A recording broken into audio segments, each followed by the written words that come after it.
아, 예.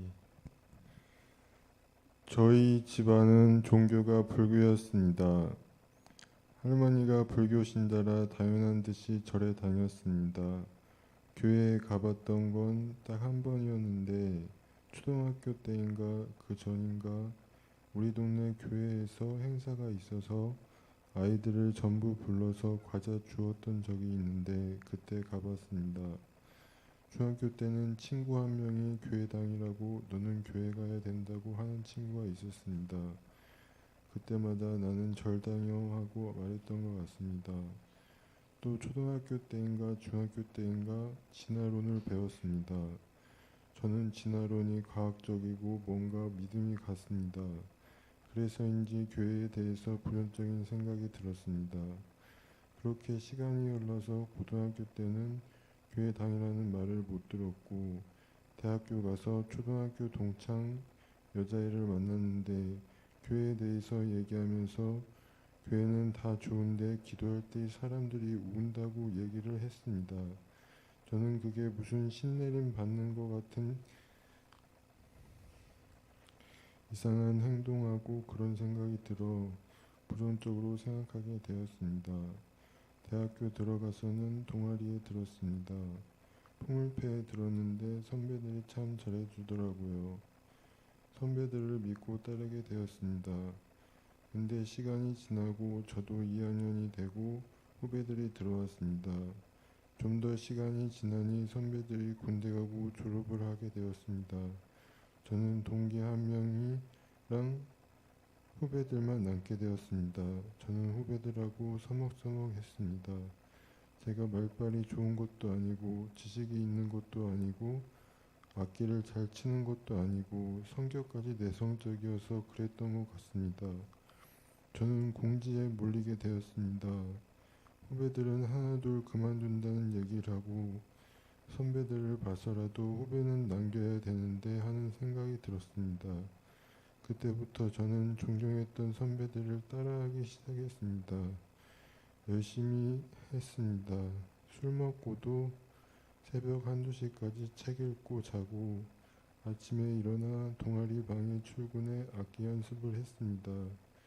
후배들한테도 먼저 연락하고 아껴줬습니다. 그랬더니 후배들도 마음의 문을 열기 시작했습니다. 후배들과 친해지기 시작했습니다. 문제는 그때부터였던 것 같습니다. 저는 교만해지기 시작했습니다.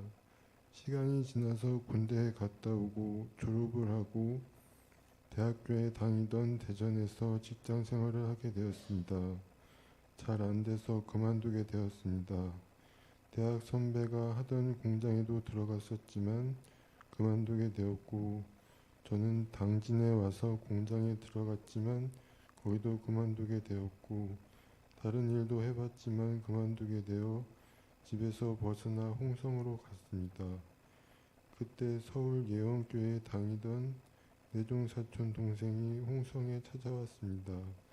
어떻게 지내냐고 하길래 잘 못 지낸다는 식으로 얘기를 했더니 흑암이 껴서 그렇다면서 예원교회 소식지 비슷한 걸 주더니 따라 읽으라고 해서 읽었는데 나중에 생각해보니 그게 영접한 거였습니다.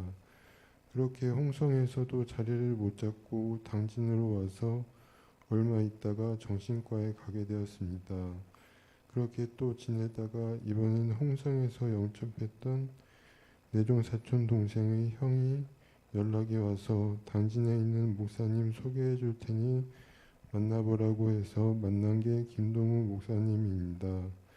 목사님한테서 또 영접받고 다락방 공부하다가 신성아파트에 있던 교회까지 가게 되었는데 하나님이 안 믿어져서 또 그만 다니게 되었습니다. 그렇게 시간이 지나고 2년 전쯤에 이렇게 살면 안 되겠다 싶어 약을 끊을 결심을 했습니다. 약을 끊었더니 사단이 크게 역사했습니다. 한 번만 살려주시면 잘 살겠습니다 라는 말이 저절로 나왔습니다. 그때 목사님한테서 연락이 와서 목사님이 아침, 점심, 저녁 하루에 3번씩 저를 찾아오셨습니다. 지금도 감사하게 생각하고 있습니다. 사단이 역사할 때마다 예수 그리스도 하면 떠나가는 것이 신기했습니다. 생각나는 것까지 사단이 주는 것이라는 말씀이 믿어지지 않았지만 나중에는 생각나는 것까지 예수 그리스도 이름으로 사단을 떠나보냈습니다. 그때는 찬송가 151장을 부르는 게 싫었습니다. 이 벌레 같은 날 위에를 부를 때면 제 자신이 진짜 벌레같이 느껴졌기 때문입니다. 지금은 기쁘거나 슬플 때 하나님 찾게 됩니다. 아무 일 없을 때도 감사한 마음으로 지내고 있습니다. 제가 응답받은 것은 과거에 얽매이지 않는 새 사람이 되었다는 것, 계속 조금씩 나아지고 있다는 것입니다. 이상입니다.